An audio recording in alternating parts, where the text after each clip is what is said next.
children that might have difficulty with attention, or ADD, ADHD, wonderful oil for that as well. So when I went to Haiti was because we had discovered this vetiver oil that we had never seen before. It was so complex, had over 1,000 different constituents. It's one of the most complex essential oils there is. And it had sesquiterpenes and sesquiterpenoids that had never even been identified. So I was so enamored with this vetiver oil. I'm like, we have to have this for dōTERRA, and we don't want anybody else to have this. So this was 10 years ago. It was our first sourcing trip. Because back then, we were sourcing, it was all me before this time. So all me sourcing the oils. And as I was making these calls all over, of course everyone's saying they're working direct. They would even send me pictures showing that they were working direct with farmers. And we just had to believe them. We didn't have a budget where we could go in and vet and audit and make sure that what they were telling us was true. We knew it was pure, but we didn't understand the source. So with this particular sample, I'm going to Haiti. We had just hired a gentleman by the name of Tim Valentiner to come in and help us with our sourcing. Tim's amazing. So this is Tim's very first sourcing trip as well. So as we go to Haiti for the explicit reason to get an exclusive contract on this hydro-diffused vetiver, it rocked my world. So if you can change the slide. Because I had never seen poverty like I witnessed in Haiti. It's the poorest country in the Western Hemisphere. And as I drove through Port-au-Prince, and for 5.5 hours I drove from little town all the way into Lacaille. The poverty that you see in a country like Haiti will haunt you forever. And it changed me, because you look at that and you want to fix it. You want to change everything. And it's beyond your capacity to change it all. When you see mothers digging through garbage cans, trying to find food for their children to eat, when you see water systems like this, where they are filled with just sewage and sludge, and this is where the children are in bathing, and mothers are pulling out water for their children to drink. It does something to your soul. But we went up to this beautiful place up on top called Saint Hilaire. It was a beautiful, pristine area. And these people were going up and down the rocky mountain road, carrying their big jugs, and I didn't understand what was happening. What they were doing is they were going down to the closest town, and they would pump the water there and fill their jugs up with water, and then they would have to hike back up the mountain. This was a 3-hour round trip every single day. And so we sat with these community leaders, because they had the vetiver that grew there all around St. Hilaire, and they had harvested vetiver in the past, but they had done it for the perfume industry, so it was very inconsistent. They didn't have stability, no sustainability with their jobs. And so, Shelley, I'll just kind of give you this, and then I can keep my train of thought. So as we got up there and we talked to them about what vetiver meant to them, these community leaders grabbed the microphone, or it was a megaphone, we didn't have a microphone, it's a megaphone that they were very proud of. And one of the community leaders said, I have a dream. I have a dream that someday we will have access to water that won't make my family sick. So this water they'd been collecting from the nearest town wasn't even potable. They had to bring it all the way up the mountain, and they would have to build a fire and boil it before their family could drink it. They had to do it every day, because if they didn't have water, they couldn't survive. There was this beautiful school that had been built by a very well-intended nonprofit, but it sat empty. There were no chairs, there were no tables, there was no teacher. They couldn't afford the school fees, they couldn't afford to pay the teacher, and they certainly couldn't afford furniture to put in this new building that had been built for them. And so really all it was being used for was for shade. So it's interesting as you go into a place like that and really understand what it means to create a sustainable income for them. And so I turned to George, who was not yet our sourcing partner. He was just a man that I had been emailing with, who had sent us this beautiful sample of vetiver, who had spent 5.5 hours with me in a car. And so as we get to St. Hilaire and we hear this, tears start to stream down George's face. I start to cry. And he just looks at me. And I said, George, tell them we will bring them water. And he just shook his head. He didn't know he could trust me. He didn't know me. I said, tell them we will bring them water. I give you my word. I had no idea what that was going to look like. I had no idea how we were going to do it, but I knew we were going to do it. And so he turned to them and he shared that we were going to bring them water. And I'll never forget the look on their face as they looked at us, and they were wondering the same thing that George was wondering.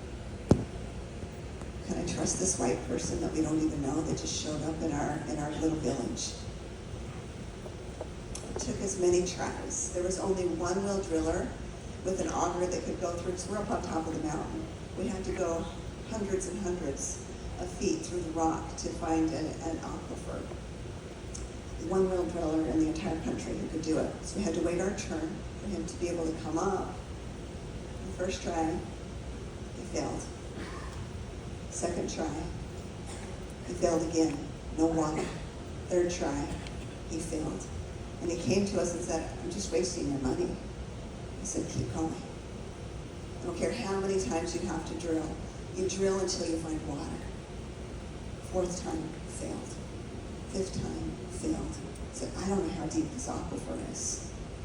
Again, keep going. The sixth time, they hit water.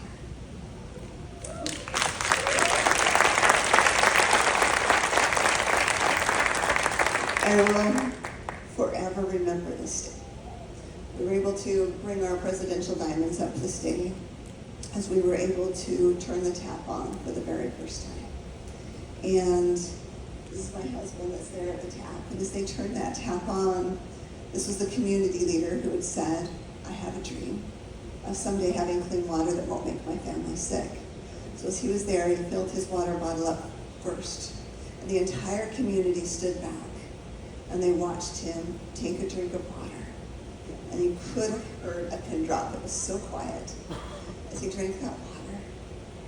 And he realized it was pure, it was clean. And he raised his hands to the heavens and gave thanks. And the joy that was there that day was absolutely amazing as everyone lined up to be able to collect their water. It was the most amazing thing. But then all of a sudden there's this commotion. And you see them kind of pushing and shoving each other. And I asked George, what's going on? What's happening here? And he said, they're afraid that as soon as you leave, that there will be no more water. They think they only have water today. And I said, please, tell them that they have water for generations, for their children, for their children's children, that this water is here to stay. And as he went back and shared this message with them, they all raised their hands to the heavens again and gave thanks, and all just got into a line and stood to be able to fill their jugs up with water. And that continues to serve this community today. We've been able to put in 3 hurricane-proof water stations in Haiti.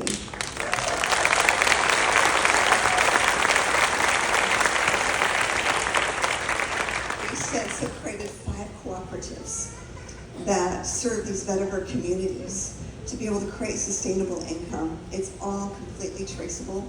We know with every drop of that vetiver oil we can track the root back to the person who dug it out of the ground. We've been able to teach them how to do that sustainably, where they're not burning the grass to bring up the root. They're keeping the topsoil, keeping it healthy, keeping their environment healthy. And they're given a bonus based on the quality of vetiver root that they're harvesting, which has caused this collaboration to happen. And with that bonus, they're now able to invest into community programs, community centers, clinics, different things that they need. And it's been an amazing thing. We know every single harvester by name. We know their family members. So every time a hurricane hits, because Haiti just seems to get hit over and over and over again, our amazing sourcing partners know exactly where they live, who they are, and they go and check on them to make sure they're safe. They do an assessment of their home, and their homes look very different from our homes. And we're able to repair, through Healing Hands, we're able to repair their homes every single time and make them whole again. And that's the beauty of this amazing community that we have, these amazing people.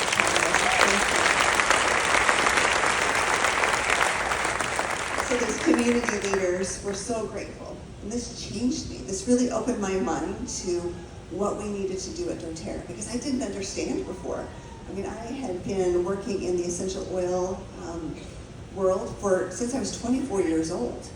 But it wasn't until I had this experience that I realized we have to source differently. We have to go direct. We have to be working with the people who are putting the seeds in the ground, who are harvesting these products, who are distilling these amazing essential oils. We have to make their lives better. This has to be sustainable, full circle, all the way around. So now we source 253 essential oils and natural ingredients from 45 different countries all over the world. And the impact has been massive. Over 3 million lives have been impacted just through our compact sourcing efforts. So when you look at the impact on Haiti, I should say 10 years into it, and we are still as committed as we ever have been. My heart desires to go back, but right now it's not safe. The gangs in the road make it very, very difficult. There's just been a lot of unrest in Haiti, and it's created a different dynamic than what existed when we began 10 years ago. So I want to share with you why this is so important for us. You look at the impact that we have made. I actually had to change these numbers as of this morning because those numbers have already improved as I got with our sourcing team to realize the impact that we are making all over through the water systems that we have put in the metaverse sourcing areas, through the scholarships that we have been able to provide. We've been able to create such amazing impact, not just for the sourcing families specifically, but for their entire community.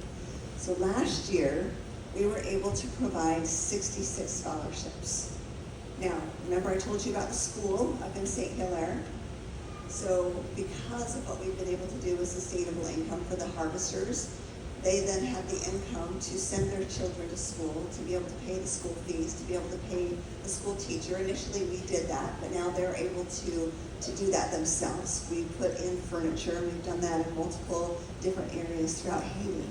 But we realized that there was an issue. When you come into secondary school, very, very few children are educated when it goes to that secondary education, which means they become very vulnerable if they don't have that education. And so last year, we took the HGH, which is our sourcing, that's George and Marcel's company.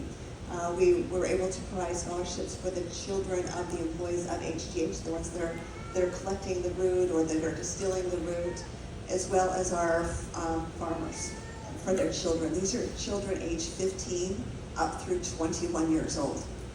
And by providing these scholarships, it's been absolutely amazing. So I think we have an audio of George. I reached out to him on WhatsApp last night, and I said, George, is there any way you could join us in Labadee? We would love to have you here with us and to be able to connect with our amazing wellness advocates here.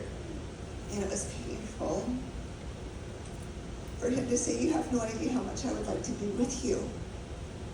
But the roads aren't safe. The gangs in the roads make it completely impossible for me to get to that part of Haiti right now. And I said, okay, you can't do that. Can you create a video for me? And he's had, his home was destroyed by the gangs. He is white-skinned. Although he was born in Haiti, his father was an Israeli immigrant.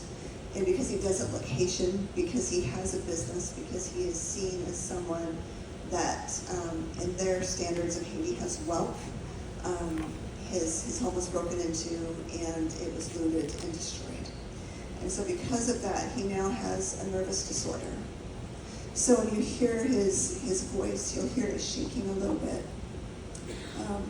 And just know how committed he is. He's taken his family outside of Haiti to keep them safe. They're in Canada right now. And he continues to stay in Haiti because he said, Emily, I'm committed to these people. I will not leave them. They have nothing else. And so I want you to know the love that he has in his heart for these amazing people. So I want to have you hear his voice of what the scholarship means. You can play that, please.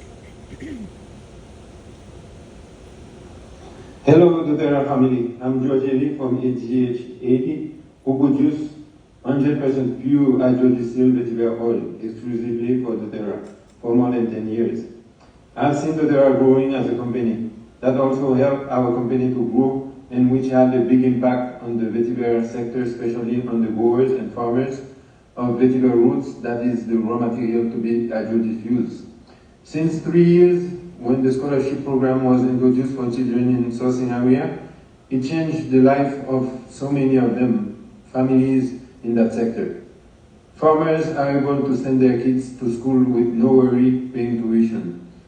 Children are more focused and concentrate on schoolwork.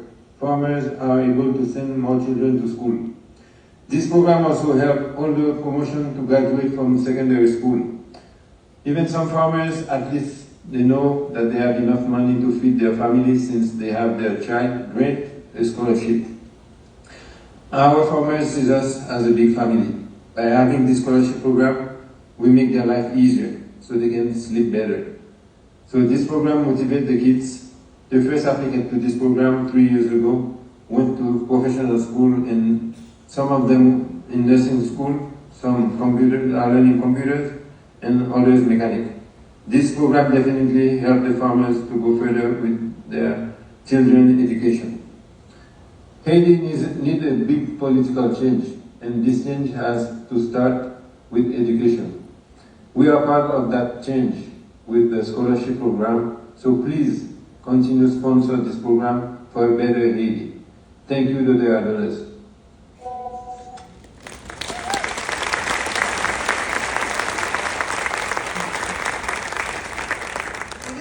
Voice. He was so nervous to do that for us, but I wanted you to hear his voice.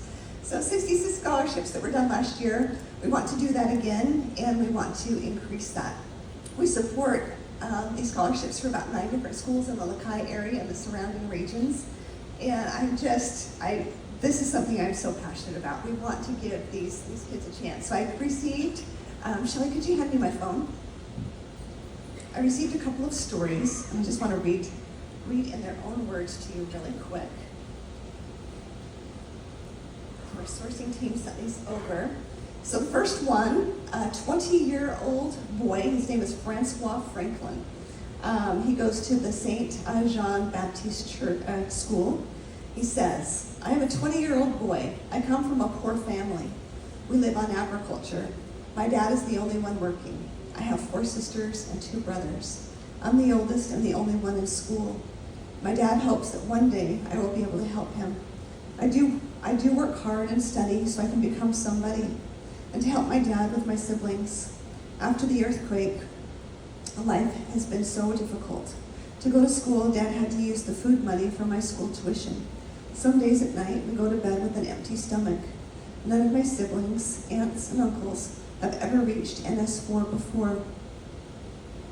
By having this scholarship for the next year, it will be great to help my dad. Dad will be able to provide food on the table for me and my siblings. It is a blessing for us that God sent you to our school. I really do not know how to express my joy to see that there are people with love in their heart that are thinking about helping young children like us to achieve their dream. Millions of thanks to dōTERRA and the HDHT.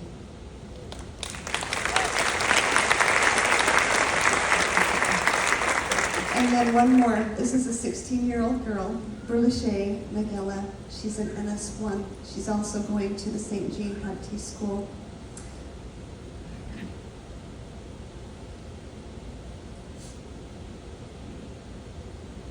I am an orphan. I lost my dad when I was a baby at 4 months, and my mother recently. My aunt is my guardian. My mother always told me to work hard in school and always believe I can become somebody. My mother was a maid. With all the humiliation that came with her work, she always had hope for me. When I think about my mother, she was going to be thrilled for me. The scholarship will help me to go further in my secondary education. In the south of Haiti, life is twice harder. Because of the gangs, we do not get enough food to come to the south. So it is hard to buy food. Our house was destroyed by the earthquake. We live with family, with my uncle. The house is very crowded. This is truly a blessing to have a year scholarship. This will guarantee me a year of school, so I won't have to worry about stopping in the middle of the year because my aunt cannot pay for the school. These are the people that you're helping. So, I thought with this group that is here, if we could all donate $30, and you're going to spend that, you spend more than that a day on your drink card. But if you could donate just $30, that will give us the resources that we need to continue to pay for these scholarships for another year. And this is something that we want to continue on. So I would love for this incentive group trip group to be able to provide the scholarship. So if you have that in your heart to be able to help, I would appreciate it so very much. Thank you so much for being here. And thank you for bringing your goodness, for your love. And I'm just so excited to play with you this week, to get to know you. If I don't know you yet, please come and talk to me. Please let me know your story. Please come and give me a hug. I promise I don't bite. I'm not scary. I want to get to know you. That's why I come on these trips. They're one of my favorite trips of the entire year. And so I'm going to turn the time now over to an amazing man. He was one of our very first employees.